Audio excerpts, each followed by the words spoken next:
আর্য আর বাণীকে উদ্ধার করে কোর্টে নিয়ে আসে অনিরুদ্ধ। সেখানে আর্য এসে সব সত্য বলে দেয় যে বিক্রম আর মৌলির কথায় সে এই কাজ করেছে। হ্যাঁ বন্ধুরা, এমনটাই দেখা যাবে। বিস্তারিত জানতে ভিডিওটিকে লাইক দিয়ে চ্যানেলটি সাবস্ক্রাইব করে দেখতে থাকুন।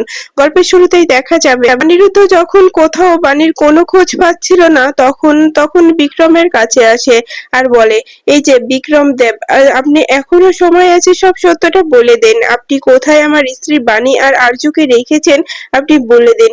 আমি জানি এটা আপনারই কাজ, আপনি এটা চক্রান্ত করে করেছেন। কেন এমনটা করছেন? দেখুন, আমার স্ত্রী প্রেগনেন্ট, আমার স্ত্রীর এখন শরীরের কন্ডিশন ভালো নয়।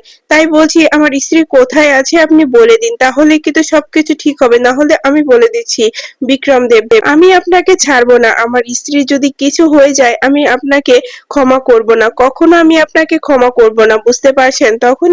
তখনই দেখা যায় যে বিক্রম দেব বলে, এই যে মিস্টার চ্যাটার্জি, আমি কোনো কিছু করিনি, তাই শুধু শুধু আমার কাছে এসে আমাকে বিরক্ত করো না। এরপরে একটা ফাইল বের করে অনিরুদ্ধর হাতে দেয় বিক্রম আর বলে, এখানে সই করে নিয়ে এসো, যাও। এখানে এখানে ওই শিবনাথ রায় আর তাপসে চ্যাটার্জি সই করে নিয়ে আসো। তারপরে আমি বলবো তোমার স্ত্রী আর আরজু কোথায় আছে। তখনই অনিরুদ্ধ ফাইলটা হাতে নিয়ে পরীক্ষা করে যে এটা কিসের ফাইল। এরপরে অনিরুদ্ধ দেখতে পায় ওটা ওটা ওই রায় আর চ্যাটার্জিদের বাড়ির দলিল। তখনই অনিরুদ্ধ সব দলিল ছুঁড়ে মারে বিক্রমের মুখে আর বলে, এই যে বিক্রম দেব, আপনি কি ভেবেছেন যে এভাবে করে আমাদের সম্পত্তি হাতিয়ে নেবেন? না, আমি তো বানি আর আরজুকে খুঁজে বের করবই। ওরা যেখানেই থাক, যেভাবেই থাক, ওদেরকে আমি খুঁজে বের করবই। আমার স্ত্রীকে আপনি কিছুতেই আটকে রাখতে পারেন না। আমিও দেখবো আপনি কি করে আমার স্ত্রীকে আটকে রাখতে পারেন। সেটা কখনো হবে না। আমি আমার স্ত্রীকে ঠিক উদ্ধার করে আনবো। আমার স্ত্রীর কিচ্ছু হতে পারে না। এই বলে অনিরুদ্ধ চলে যায়। বিক্রম চ্যাটার্জি বলে যে যাও যাও, অনিরুদ্ধ কিচ্ছু করতে পারবে না। তোমার কি মনে হয় তুমি এভাবে সবকিছু তুমি তোমার মতো করে শেষ করতে পারবে? না, এই খেলাটা শুরু করছি যেভাবে, আমি শেষও করব আমি। আমি ছাড়া এই খেলাটা কেউ শেষ করতে পারবে না। হাজার চেষ্টা করলেও তুমি এই খেলাটা শেষ করতে পারবে না। এরপরেই দেখা যায় অনিরুদ্ধ বলে যে আমি যেখান থেকেই হোক বানি আর আরজুকে তো খুঁজে বের করবই, কারণ কোর্টে যাওয়ার আগে আমাকে খুঁজে বের করতেই হবে। ওদেরকে খুঁজে না পেলে অনেক বড় সমস্যা হয়ে যাবে। তাহলে ওদেরকে আর বাঁচাতে পারবো না। কোথায় আছে বানি? কোথায় খুঁজবো বানির? এরপরে দেখা যায় আরজু বানির হাতের বাঁধন কেটে দেয়। এদিকে বানি আরজুর হাতের বাঁধন খুলে দিলে তখন আরজু বলে, দিদি এখন আমরা একসঙ্গে লড়বো। দিদি আমি ভুল করেছি, আমি ভুলটা স্বীকার করছি দিদি। অন্যদিকে অনিরুদ্ধ ফোন করে অফিসারকে আর বলে, অফিসার কোনো কিছুর কি ক্লু পেয়েছেন? তখনই অফিসার বলে, না মিস্টার চ্যাটার্জি, এখনো কোনো প্রমাণ পাইনি, কিন্তু তদন্ত চলছে। আপনি একদম চিন্তা করবেন না। আপনি যেভাবে যে হ্যাশ কালারের গাড়ির কথা বলেছেন, প্রত্যেকটা হ্যাশ কালারের গাড়ি চেকপোস্টে চেক করা হচ্ছে, তাই আপনি একটু নিশ্চিন্তে থাকতে পারেন। তখন অনিরুদ্ধ বলে, কি করে নিশ্চিন্তে থাকবো? আর একটু বাদেই কোর্টের কাজ শুরু হবে। তার মধ্যে যদি আমি বানি আর আরজুকে খুঁজে না পাই তাহলে যে কি হবে? এরপরে অনিরুদ্ধ ফোনটা কেটে দিয়ে চোখে পড়ে মন্দির আর সেই শিবের কাছে গিয়ে প্রার্থনা করতে থাকে আর বলে যে আমি যেন বাণীকে খুঁজে পাই। আমি যতবার তোমার কাছে চেয়েছি তুমি ততবার আমাকে খালি হাতে ফিরিয়ে দাওনি। এবারও তুমি আমাকে খালি হাতে ফিরিয়ে দেবে না, আমি জানি। তাই বলছি যে আমার বাণী আর আরজু কোথায় আছে, আমার একটা প্রমাণ দেখাও যাতে আমি বুঝতে পারি যে বাণী আর আরজু কোথায় আছে। তখনই বাণী ওখানকারই একটা গুন্ডার ফোন চুরি করে অনিরুদ্ধকে ভিডিও কল করে আর ভিডিও কল পেয়ে অনিরুদ্ধ ফোনটা রিসিভ করতেই বাণীকে দেখতে পায় আর বাণীকে দেখেই অনিরুদ্ধ চিৎকার করতে শুরু করে আর বলে, বাণী, বাণী তুমি ঠিক আছো তো? বাণী, বাণী, বাণী তোমাকে কোথায় রেখেছে এই শয়তান? আমার বাণীকে কোথায় রেখেছিস? মেয়েটার কি অবস্থা করেছে? বাণী তুমি ঠিক আছো তো? তখনই বাণী কান্না করতে করতে বলে, মিস্টার চ্যাটার্জি আমি ঠিক আছি, কিন্তু আমাকে এখান থেকে বাঁচান মিস্টার চ্যাটার্জি। আমি এখানে থাকতে পারছি না। আজকে তো কোর্টে যেতে হবে, না হলে বাবা মাকে বাঁচাতে পারবো না, দাদুকে বাঁচাতে পারবো না। কিছু একটা করুন, কিছু একটা করতে হবে। তখনই অনিরুদ্ধ বলে, পাশে কি আছে একটু দেখাবে আমাকে? তখনই বাণী বলে, হ্যাঁ। এরপরে পাশে সব ঘরে ভিডিও করে বাণী অনিরুদ্ধকে দেখালে অনিরুদ্ধ এই সবগুলো বালির বস্তা। তখনই অনিরুদ্ধ বলে, এত এত বস্তায় বালি ভরা, তার মানে এটা বোঝা যাচ্ছে কোনো বালির গোডাউন হতে পারে। তাহলে আমি এই গোডাউনটা খুঁজে পাবো কোথায়? তখনই অনিরুদ্ধ বলে, বানি আমি তোমার কোনো কথা শুনতে পাচ্ছি না বানি। বানি তুমি আমার কথা শুনতে পাচ্ছ তো? বানি আমি যেটা বলছি কান খুলে শুনবে, একদম চিন্তা করবে না বানি। আমি সবসময় তোমার পাশে আছি। ভাববে আমি তোমার কাছাকাছি আছি বানি। কিন্তু তুমি কখনোই ভয় পাবে না বানি। আর নিজের খেয়াল রাখবে। নিজের কোনো ক্ষতি হতে দেবে না বানি। বলো তখনই বানি বানি বলে, হ্যাঁ হ্যাঁ অনিরুদ্ধ বাবু, আপনি যেমনটা বলছেন তেমনটাই হবে। তখনই অনিরুদ্ধ বাণীকে বাণীকে অনেকটা অনেকটা মিস করছিল, বাণীর জন্য অনেকটা কান্নাকাটিও করছিল। আর বাণীকে সেটা বোঝানোর চেষ্টা করছিল। বাণীও অনিরুদ্ধের কষ্টটা বুঝতে পারছিল আর বলছিল যে, অনিরুদ্ধ বাবু আমি বুঝতে পারছি আপনি এতটা ভেঙে পড়বেন না। আমি জানি আমি জানি আপনি ঠিক আমাকে এখান থেকে বের করবেন। তখনই গন্ডারা চলে আসে আর বাণীর কাছ থেকে ফোনটা কেড়ে নেয়। তখনই অনিরুদ্ধ বুঝতে পারে যে বাণীর কাছ থেকে ফোনটা কেড়ে নেওয়া হয়েছে। তখনই অনিরুদ্ধ চিৎকার শুরু করে আর বলে, ছেড়ে দে, ছেড়ে দে বলছি আমার বাণীকে কষ্ট দিবি না। আমার বাণীকে ছেড়ে দে বলছি আমার বাণীকে। আমার বাণী তো কিছু করেনি, তাহলে আমার বাণীকে কেন কষ্ট দিচ্ছিস তোরা? আমার বাণীকে কষ্ট দিবি না, ছেড়ে দে আমার বাণীকে ছেড়ে দে বলছি, না হলে কিন্তু খুব খারাপ হয়ে যাবে বলে দিচ্ছি। আমার বাণীর কিচ্ছু হবে না, কিচ্ছু হতে দেব না আমার বাণীর কিচ্ছু হবে না। এরপরেই দেখা যায় এখন এই ফোনটা রেখে দিয়ে অনিরুদ্ধ অনেকটা ভেঙে পড়ে।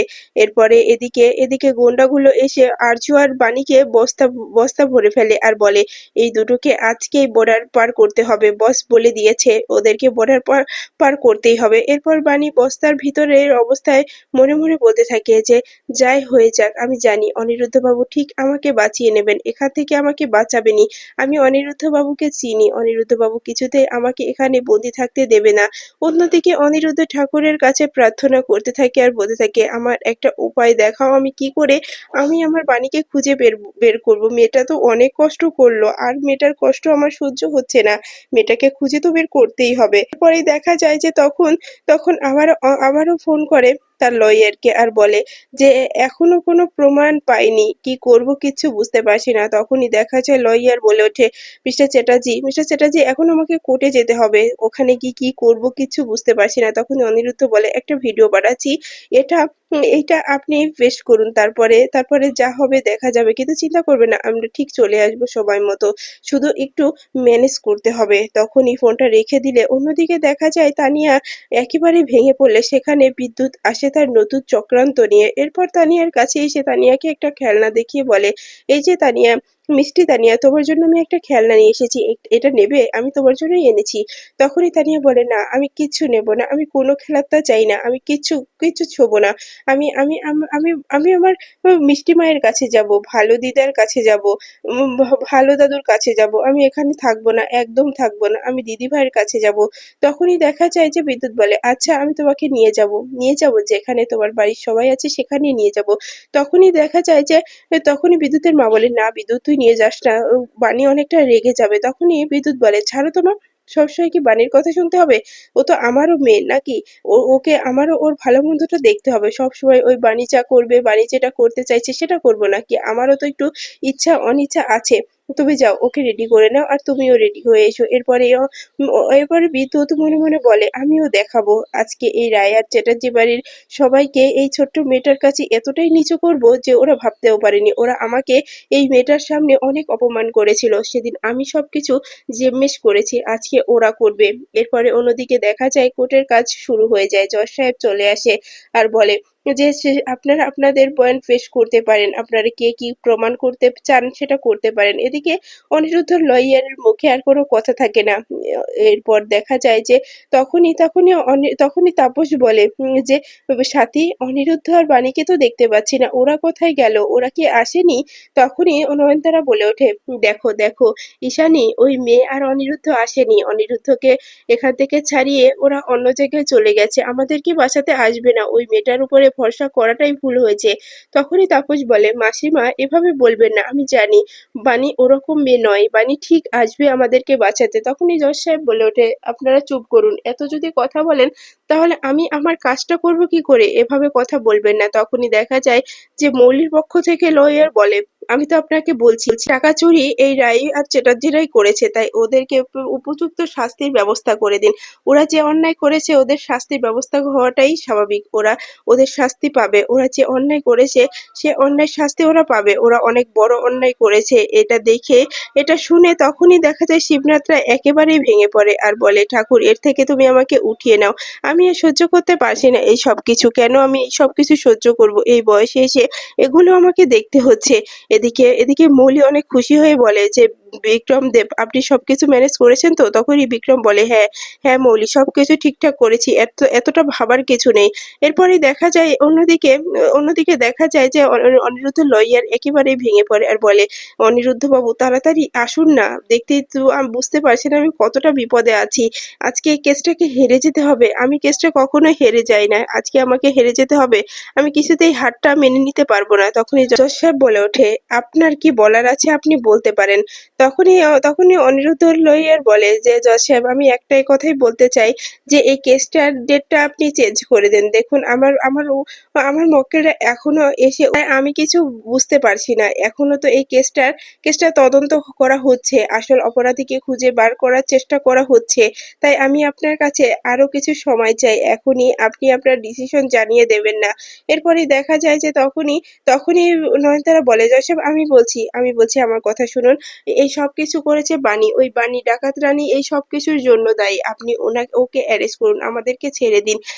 ওই সবকিছু করেছে। ও যেখানে যাবে সেখানে অঘটন ঘটাবে। ও যেখানে থাকবে সেখানে কখনো ভালো কিছু হতে পারে না।" এরপরেই দেখা যায় যে তখনই ঈশানী এসে নয়নতারাকে থামিয়ে নিয়ে যেয়ে জজ সাহেবের কাছে ক্ষমা চায় ঈশানী আর বলে, "আপনি ওনাদেরকে ছেড়ে দিন। আমাকে অ্যারেস্ট করুন। আমাকে কষ্ট দিন। কিন্তু আমার শ্বশুরমশাই শিবনাথ রায় উনি হার্টের পেশেন্ট। আমার হাজবেন্ডের পিনাক্ষী রায় সে আছে সাথী সে তো আগে থেকেই অসুস্থ। তাই ওদেরকে ছেড়ে দিয়ে আমাকে রেখে দিন।" তখনই দেখা যায় শিবনাথ রায় বলে ওঠে, ঈশানী এদিকে এসো ঈশানী। তুমি হার মানবে না। অন্যায় আমরা করিনি তাই শাস্তি আমরা পাবো না।" তখনই সাথী বলে, "হ্যাঁ ঈশানী তুমি কেন তুমি মাথা নোয়াচ্ছ ঈশানী? মাথা নোয়াবে না।" এরপরে অন্যদিকে দেখা যায় যে চারপাশে অনিরুদ্ধ খুঁজতে থাকে বাণীকে, কিন্তু কোথাও অনিরুদ্ধ বাণীকে খুঁজে পাচ্ছিল না। যে সে সেই বালির গোডাউনটাও খুঁজছিল যে কোথাও কোনো গোডাউন আছে কিনা বালির, কোথাও সেটাও পাচ্ছিল না। অনিরুদ্ধ তো পুরো পাগলের মতো খোঁজাখুঁজি করছিল বানি আর আরজুকে, কিন্তু কোথাও মিলছিল না তাদের সন্ধান। এদিকে দেখা যায় যে বিক্রম ফোন করে গুন্ডাদেরকে বলে দেয় যে সাবধানে সবকিছু সাবধানে করবে। কিছুতেই যেন ওই বানি চ্যাটার্জি আর ওই আরজু কিছুতেই যেন ছাড়া না পায়। ওদেরকে আজকের ভিতরেই বর্ডার পার করতে হবে। অন্যদিকে দেখা যায় যে অনিরুদ্ধ একটা লোককে ধরে সে এসে জিজ্ঞাসা করে, "এখানে এই বালির গোডাউনটা কোথায়?" তখনই লোকটি বলে, এখানে একটা আছে আর ওদিকে ওপাড়ায় আরেকটা আছে। এই দুইটাই এই বালির গোডাউন।" তখনই অনিরুদ্ধ বলে, "তাহলে পেয়ে গেছি।" এদিকে বানি বস্তা কেটে সব বালি ফেলে দিতে থাকে যাতে করে সব গুন্ডাদের নজর এই বালির দিকে আসে আর সেই সুযোগে বানিরা পালাতে পারে। কিন্তু তখনই গুন্ডারা এসে বানি আর আরজুকে চেপে ধরে আর বানির গায়ে হাত তুলতে যায়। তখনই অনিরুদ্ধ সেখানে এসে সব গুন্ডাদের সঙ্গে ফাইট করতে শুরু করে দেয় আর বানি বলে, মিস্টার চ্যাটার্জি সাবধানে মিস্টার চ্যাটার্জি, কিছু যেন না হয় মিস্টার চ্যাটার্জি।" এরপরে সব গুন্ডারা পালিয়ে গেলে তখনই তখনই অনিরুদ্ধ বলে, "আরজু একদম ভয় পাবে না। আমরা আছি তোমার সঙ্গে। কিচ্ছু হবে না আরজু।" এদিকে দেখা যায় যে বাণীকে বলে, "বাণী ঠিক আছো তো?" তখনই বাণী বলে, "হ্যাঁ মিস্টার চ্যাটার্জি ঠিক আছি। এখনই আমাদেরকে যেতে হবে। কোর্টে যেতে হবে।" এদিকে দেখা যায় যে এদিকে নয়নতারা বলে, "আসবে না। ওই বাণী ডাকাত রানী আসবে না। আমাদেরকে বাঁচাতে আসবে না। ওর জন্য আমাদের আর শান্তি নেই। আমরা এবার শেষ হয়ে যাব।" তখনই ঈশানী বলে, "আমিও ভাবতে পারিনি যে এরকমটা হবে। কিন্তু ওই ভিডিওটাও নকল না ছোট মা। আমার মন বলছে বাণীকে কিডন্যাপ করেছে। বাণী আর আরজুকে কিডন্যাপ করে নিয়ে গেছে। কিন্তু কে কিভাবে কিসের জন্য করেছে সেটা জানি না। কিন্তু কিডন্যাপ তো হয়েছে।" এরপরেই দেখা যায় সাথী বলে, আমার বাণীর যেন কিছু না হয়। আরজু যেন ভালো থাকে। ঠাকুর তুমি দেখো।" তখন শিবনাথরাও ঠাকুরকে ডাকতে থাকে আর বলতে থাকে যে, "ঠাকুর ওই মেয়ে ছেলেটাকে ভালো রেখো।" ওদের কোনো ক্ষতি করো না। তখনই দেখা যায় যে জজ সাহেব তার রায় ঘোষণা করতে গেলে তখনই বাণী, অনিরুদ্ধ, আরজু এসে উপস্থিত হয়। আর বাণী বলে, জজ সাহেব, আমি আমি আপনার কাছে হাত জোড় করে বলছি, আমাকে একটু সময় দেন। আমি আমি আমার আমার প্রমাণগুলো আপনাকে দেখাতে চাই। আমার পরিবার এ কাজ করেনি। তখনই বিক্রম আর মৌলি চমকে যায়। আর বিক্রম বলে, এটা কি করে সম্ভব?